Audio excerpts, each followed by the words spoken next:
How to fix Samsung A8s incoming call problem। नमस्कार दोस्तों, स्वागत है आप सभी का तिकराज यूट्यूब चैनल पर।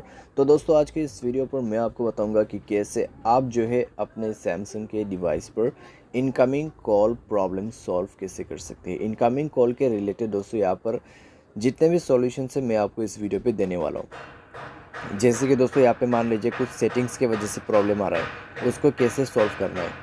ठीक है, नेटवर्क की वजह से प्रॉब्लम आ रहा है, उसको कैसे सॉल्व करना है, और किसी भी तरीके का प्रॉब्लम इशू हो सकते हैं। तो वीडियो अंत तक जरूर देखें, यहाँ पे इनकमिंग कॉल प्रॉब्लम आपका जरूर फिक्स हो जाएगा। वीडियो शुरू करने से पहले अगर आपने चैनल को सब्सक्राइब नहीं किया है तो सब्सक्राइब करते हुए बेल आइकन को क्लिक करें, और अगर आप ऑनलाइन पैसा कमाना चाहते हैं तो वीडियो डिस्क्रिप्शन पर लिंक मिल जाएगा।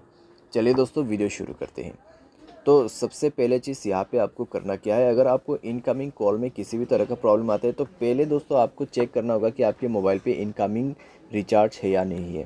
ठीक है, सबसे मेन और ज़रूरी बात, अगर है तो ठीक है, अगर नहीं है तो रिचार्ज कर लीजिए। उसके बाद जाइए अपने मोबाइल के फ़ोन कॉल सेटिंग पर। ठीक है, तो यहाँ पे आपको क्या करना है, ब्लॉक नंबर पे जाना है और चेक करना है आपके block unknown private number on है या ऑफ है। तो इसको आप ऑफ़ करके रख दीजिए। ठीक है, ताकि आपको कोई भी प्रॉब्लम ना हो। आपका वाईफाई कॉलिंग बंद होना चाहिए। अगर वाईफाई कॉलिंग ऑन है तो वाईफाई कॉलिंग बंद कर दीजिए, क्योंकि वाईफाई कनेक्ट रहेगा और अगर कोई कॉल करते तो कई बार दोस्तों यहाँ पे क्या होता है, कॉल लग नहीं पाते। ठीक है, तो आपको ये चीज़ ध्यान पे रखना है। एंड देन दोस्तों यहाँ पे आपको जाना है सप्लीमेंट्री सर्विसेज में। आपको चेक करना होगा call forwarding as well as call barring. ठीक है, कॉल फॉरवर्डिंग को चेक करें, अगर ऑन है तो ऑफ़ कर दीजिए। अगर आपको कॉल फॉरवर्डिंग बंद करना नहीं आते, मैंने इसके रिलेटेड पूरा वीडियो बना रखा है, आप उसको जाके चेक कर सकते हैं। कॉल बेरिंग, यहाँ पे कॉल बेरिंग इनेबल है तो उसको दोस्तों बंद करना होगा। ठीक है, मान लीजिए इनकमिंग कॉल पे आपका ये लगा हुआ है। ठीक है, ये ऑन किया हुआ है तो आपको ये बंद करना होगा। ठीक है, उसके बाद दोस्तों आप चेक करके देखें, सॉल्व हो जाएगा प्रॉब्लम। तो पहले चीज़ आपको ये सारे बेसिक नॉलेज रखना बहुत ज़रूरी है। सारे सब दोस्तों आप क्या कर सकते हैं, डिवाइस को रिस्टार्ट कर सकते हैं, सिम कार्ड को इजेक्ट करके इंसर्ट कर सकते हैं। जैसे कि सिम कार्ड को मोबाइल से बाहर पे निकाल के उसको दोबारा से अंदर पे भर देना है। ठीक है, तो आप ये सारे सॉल्यूशन कर सकते हैं यहाँ पे। एंड देन दोस्तों यहाँ पर अगर आपको नेटवर्क के रिलेटेड कोई भी इशू है तो जाइए दोस्तों अपने मोबाइल के सेटिंग पर।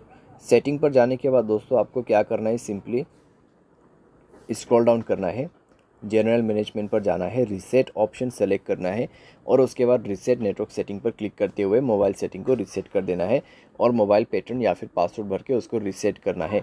उसके बाद दोस्तों जाइए कनेक्शन पर। कनेक्शन पर जाके आपको मोबाइल नेटवर्क सेलेक्ट करना है, नेटवर्क मोड पे जाके नेटवर्क को स्विच करना है। नेटवर्क दोस्तों चेक करें 4G 3G 2G जो भी आपकी एरिया में चल रहा है वो यूज़ करें। अगर आपको कन्फ्यूजन हो रहा है तो नेटवर्क ऑपरेटर्स पर जाइए, सेलेक्ट नेटवर्क ऑटोमेटिकली का ऑप्शन ऑन है तो इसको बंद कर दीजिए, मैनुअल नेटवर्क दिखाई देगा। जो भी नेटवर्क अवेलेबल है आप उसको कनेक्ट करके यूज़ कर सकते हैं। ठीक है, तो ये सारे सॉल्यूशन करने के बाद आपका प्रॉब्लम सॉल्व हो जाएगा। और दोस्तों मोबाइल सॉफ्टवेयर अगर आपका अपडेट नहीं है तो मोबाइल सॉफ्टवेयर अपडेट करके आप चेक कीजिए, आपका कंप्लीट प्रॉब्लम फिक्स हो जाएगा। बाय एनी चांस अगर आपको इनकमिंग कॉल के रिलेटेड कोई भी प्रॉब्लम आते हैं तो आप डायरेक्टली कस्टमर सर्विस को कॉल करके पूछ लेना। ठीक है, मैं आपको यही सजेस्ट करूंगा। अगर आपका एयरटेल सिम से दोस्तों आप कॉल नहीं कर पा रहे तो दूसरे एयरटेल सिम से कॉल लगा के देखिए। अगर आपके जियो सिम से नहीं रहे तो दूसरे से करके देख सकते हैं। ठीक है, तो इस तरीके से आप ये भी कर सकते हैं। तो बस दोस्तों, इनकमिंग कॉल के रिलेटेड जितने भी मैंने सॉल्यूशन था वो दे दिया, आपका प्रॉब्लम इसी तरीके से फिक्स्ड होगा। उम्मीद करते वीडियो आपको पसंद आया होगा। Thanks for watching.